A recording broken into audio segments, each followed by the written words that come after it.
Australia has recently announced plans to ban dynamic pricing for concert and event tickets, a move intended to protect consumers from fluctuating prices that rise in response to demand while the consumer is queuing to buy them. The decision comes after a public backlash over ticket prices for events like Green Day's Australian tour, where dynamic pricing led to some ticket prices soaring from $110 to over $500, sparking a whole load of customer complaints. It also comes after recent Oasis ticket sales in the UK brought dynamic pricing into the spotlight and spurred a widespread consumer backlash. Fans queuing for tickets to the highly anticipated Oasis 2025 reunion tour faced rapidly inflating prices, with ticket costs reportedly doubling or even tripling from the initially advertised amounts. This surge was driven by Ticketmaster's dynamic pricing system, which adjusts prices based on demand levels during the sale process. As a result, some general admittance tickets, initially priced at around £135, quickly soared to £355 or more, prompting many fans to feel priced out of attending. In response, the UK's Competition Authority has launched an investigation to assess whether Ticketmaster's use of dynamic pricing adheres to consumer protection laws. And the UK Culture Secretary Lisa Nandy said that dynamic pricing practices require more oversight. Now, dynamic pricing as a tool can actually enhance welfare, especially within competitive markets. Take Uber, for example, in the ride-sharing industry. Dynamic pricing raises prices during peak hours, and this encourages drivers to operate while motivating flexible consumers to change their plans to save on fares. This balance helps optimize service availability for those who really need it. However, in markets where a company holds monopolistic power, dynamic pricing can enable that company to maximize revenue at the expense of customers. This unfortunately seems to be the case with Ticketmaster. Ticketmaster dominates the ticketing industry, holding exclusive contracts with major venues and artists, which often leaves consumers without competitive alternatives. When demand is high, consumers have little choice but to rely on Ticketmaster's platform and accept the prices it sets. This lack of competition allows Ticketmaster to dictate terms without a fear of losing customers to other platforms. But it's worse than just holding monopolistic power. Ticketmaster can actively use its platform and customer data to the detriment of its own customers. Technology allows it to do this while the customer queues, with a power unavailable to almost any other company. Ticketmaster can use the most advanced data analytics to track consumer demand and willingness to pay.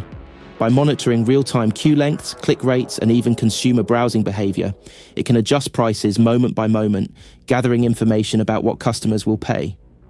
In a competitive market, this would probably push consumers to go elsewhere, but with Ticketmaster's monopoly, customers have no choice other than to pay up. Ticketmaster's technology and monopoly means they can firstly increase prices as demand spikes.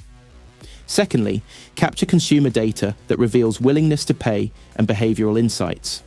And thirdly, manipulate prices using these insights.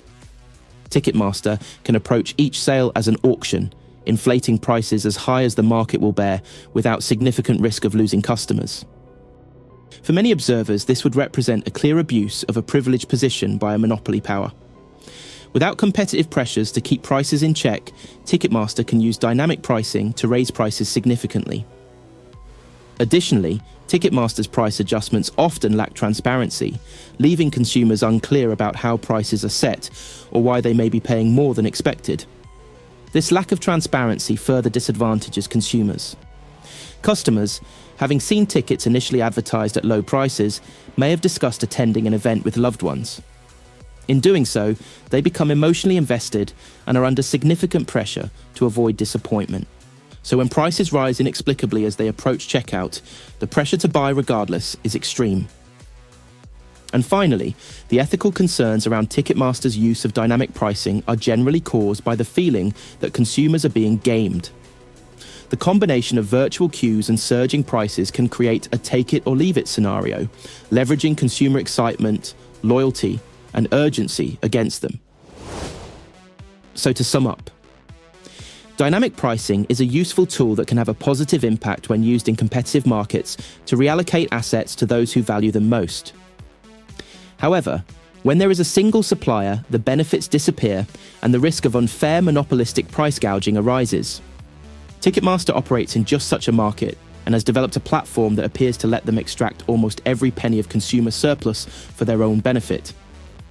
Ticketmaster's online platform can apply the most advanced analytics on real-time data such as queue lengths, click rates, and even consumer browsing behavior.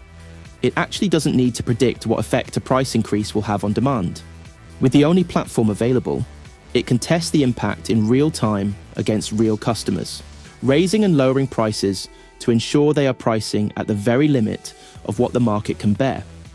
This creates a marketplace that is extremely unfavorable for the customer and make ethical concerns that consumers are being gamed appear legitimate. Australia plans to implement its ban on dynamic ticket pricing by mid-2025. That appears to be a positive development, and other governments should take note. So should Ticketmaster. A link for the next video should be on your screen now. I hope you enjoyed this video. If you did, then please like, subscribe, and comment. Thanks for watching.